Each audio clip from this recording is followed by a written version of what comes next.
The Conjuring Last Rites is directed by Michael Chaves, and it once again stars Vera Farmiga, Patrick Wilson, and newcomer Tomlinson. And in the fourth and possibly final Conjuring movie, paranormal investigators Ed and Lorraine Warren take on a brand new case, their last case in fact, involving mysterious entities they must confront. I've always been very weird with the Conjuring franchise. I like the main series, even The Devil Made Me Do It. I actually don't think that film is that bad, and I do really like Annabelle Creation, but the other films in this franchise I do not like whatsoever. These films are at their worst when they're just jump scare fests and they're very boring, very generic, which is the case for the majority of these films. But when they hit, these movies really do hit, and they're some of the best horror that I've seen in a while. So I was very conflicted going into Last Rites. I had a bit of hope that because it's the last one, maybe they'll put all their eggs in the basket and just go all out, try and make it the best Conjuring movie ever. But it's also directed by the guy who did The Nun 2 and The Curse of La Llorona, some of the worst films in this franchise. So there was still a part of me saying this film might not be that good. But I went to see it yesterday, a bit late, as you may know by now. And I've got to say, overall, I think this film was decent. I didn't think it was great. I didn't think it was bad. I think it's a solid enough send-off to the Warrens. Surprisingly, this movie is at its best when there's no horror involved. In fact, I think the first 30 or so minutes were really, really good. I was really into this movie in the start, and I was thinking to myself, wait a minute, this movie might actually be pretty good. The Warrens are, of course, the main heart of these movies, and I never get bored of seeing them. Even in Annabelle Comes Home, where they're in it for like 5 minutes, they're still really good, and I love seeing them. And I do really like their conflict in this movie. They're getting old, they don't do paranormal investigating anymore, they're trying to pass on their knowledge to other people so they can help people in the future in their own way. And they're still deciding, what are we going to do now? What are we going to do after we retire from this? What's next for us? What's next for our daughter? So that was a really good personal conflict for them. But despite the fact that they're retired, I do think the movie offers a really good reason why they need to go back to doing what they enjoy doing. And it's mainly because of Judy. Judy gets a lot more to do in this movie. She's not just a background character like she was in the other movies. She feels like a real character who you really care about. And I feel that they used her really well in this movie. She was a really good protagonist. She felt like the main character in many scenes throughout this movie.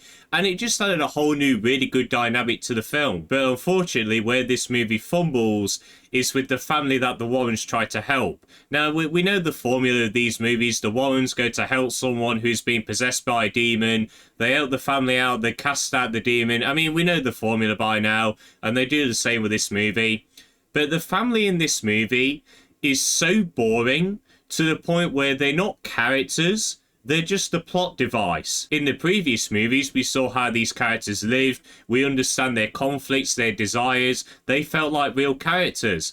But in this, they're just an excuse so the Warrens can just go do demonic entity stuff. You really don't care about any of them, other than the dog. And if anything, this family really drags the movie down, because there is a 30-minute section in the middle of this movie where it is just so slow.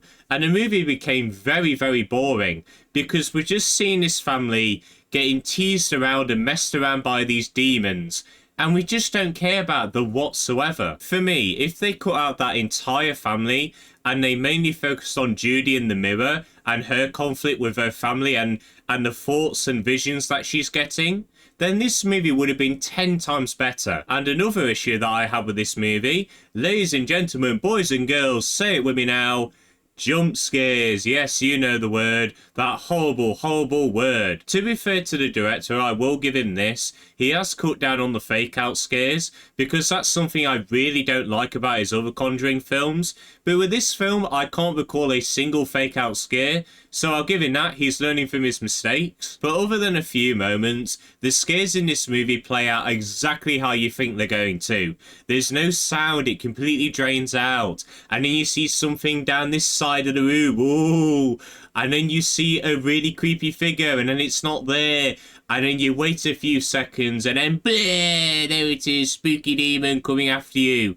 We've seen it so many times now, it's just getting boring at this point. But as I mentioned, there were a few moments that were actually quite tense and scary. There is this one bit in this mirror room where Judy is wearing this wedding dress. You see it in the trailer. It was shot really well.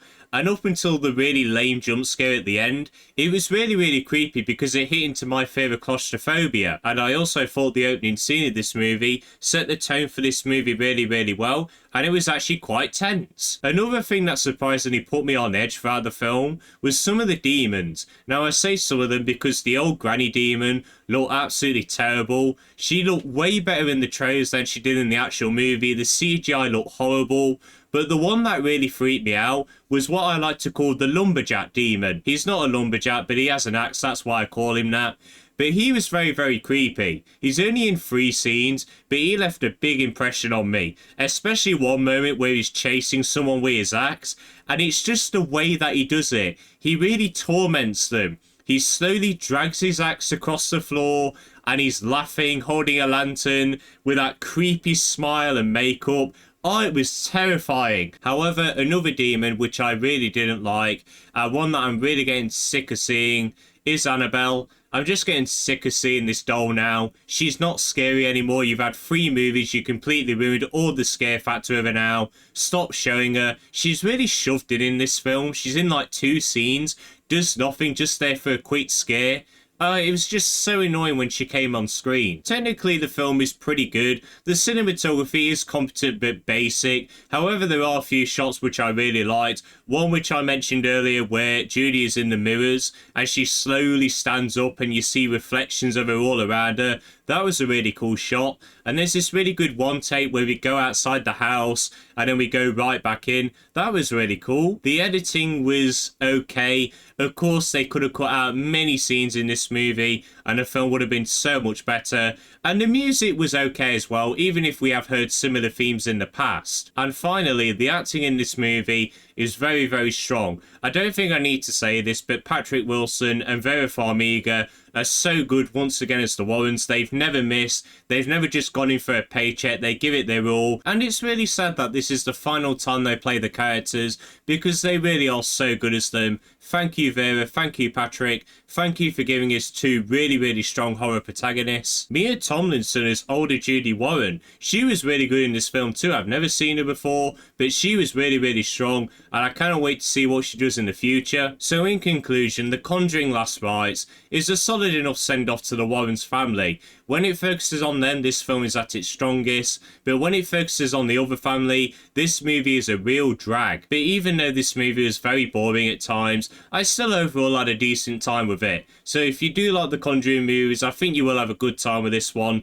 If you've never been into them, then this movie is not going to win you over. So I had a decent enough time with The Conjuring Last Rites, and it's going to receive a 6.5 out of 10. And people, that is the end of my review. If you have seen The Conjuring Last Rites, do let me know your thoughts on it. Did you like it? Did you not? Let me know. But I hope you all enjoyed this video. Have a good day, and see you later.